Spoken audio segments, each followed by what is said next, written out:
How's he doing, Pops? Is he doing okay? I'm waiting to see how he's going to connect the cylinder. But so far, is he doing it right, do you think? Looks really good. Okay, alright. You get a thumbs up, Jim. Good. Oh, man, it's a busy time today. Everybody's here trying to watch Jim work. I aim to Man. please. I aim to please. You're under pressure today, man. I aim to please here. Well, I want to see his connection on the ceiling. Oh, yep, he'll be doing that pretty soon. How Yeah. does he get the stipple look on it? Yeah, the ceiling. There's what? There's texture up there. Okay. Yeah, all of the areas that I didn't do, there's texture. That's not smooth up there. All the yellow areas already has a skip trowel up there. Remember? I just patched the ceiling. That's all going to go away and blend in because we washed it down. Yeah, we're gonna. Yeah, that's gonna look nice, I think. Yeah, indeed.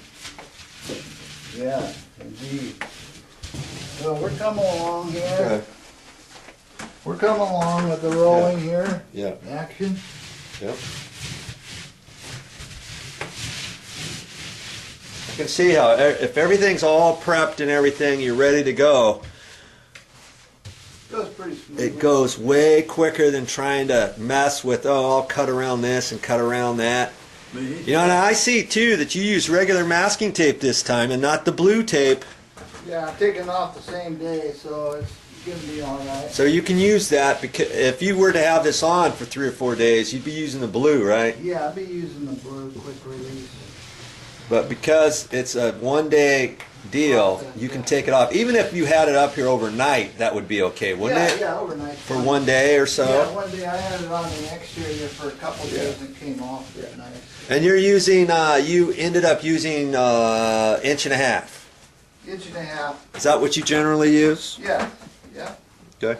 1.5 inches, regular crate paper, or crate masking, yeah, indeed.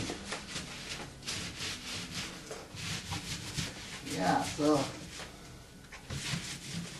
use the best products you can get a hold of and your job comes out the best, you know. I mean, you might as well use good quality material if you're going to do a job to get it all nice and...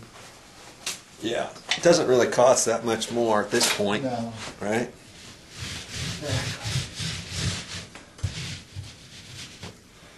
Anyway. That's still amazing. 3 years for one lambskin roller. I didn't know they could last that long. Yeah, they, you know, they So see, in a sense, they're way cheaper than using the use 3 times and throw away rollers. yeah, yeah, exactly. You know? Yeah, it, Now it only lasts that long because you clean it out properly. yeah, and they clean out quickly. The paint releases out of them really quick, so you can wash them up fairly quick. You just gotta, you know, make sure they don't get dried up on you, and wash them right away, and keep your stuff clean, and have a good clean surface, and good clean tools, and it all adds in. The cheap is good compared to a chamois. Yeah, When you yeah, dry your car that's right. out of an Shannon. animal, Yeah, and exactly. you're finding out now that a chamois is really an animal. Which it is. Yes, we've determined that, haven't we, Pop? Yes, we have. We made a whole video on that. Is a chamois a real animal, Jim? Yes. What is a chamois? And it It's is. a skin. Yes, it's a skin. And it works perfect. It's a skin, and it gets, when they dry out, they get hard. Yep. And it's like, what is this? It does. Yeah. Now you're doing it right up against the window because you put masking tape down there first, and Yeah, that's good to go. Exactly. You gonna paint it just like that on the finish too, or are you gonna try to cut it in? I'll probably paint it like this on the finish and then take this off. I might have to run a bead of caulking just Yeah. to finish it off. Yeah. And a nice smooth line here. But So you'll caulk it last. A nice yeah, tight yeah. line. Real thin, tight. And you'll be able to see how much you need to do when the tape comes off and it's all cleaned up.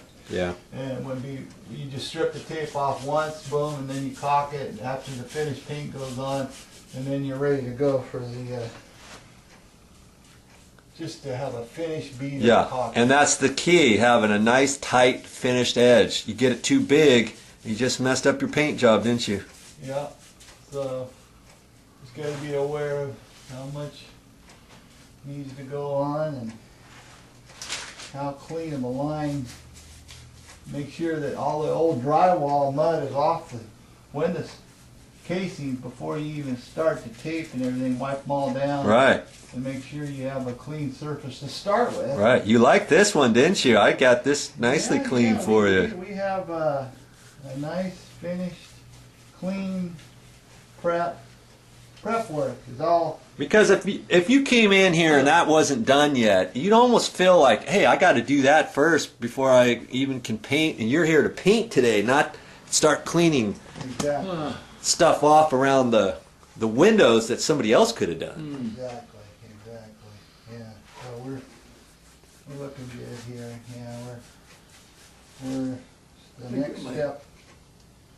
Like it?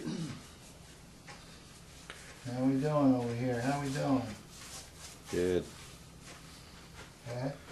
That's there, here.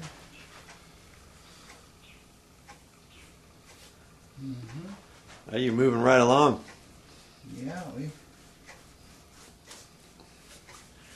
See, that stuff above the door over there is almost dry Probably to where that could start being painted. But he's got other stuff to do. It's just a matter of once you get all your primer done or whatever on your first coat. We're calling this the first coat here, the PVA primer over raw sheetrock mud and raw sheetrock panels. You know, you put that first, and then when you get ready to start your finished paint, start right on this wall here and then work backwards just like you did installing the primer, and you'll be good to go.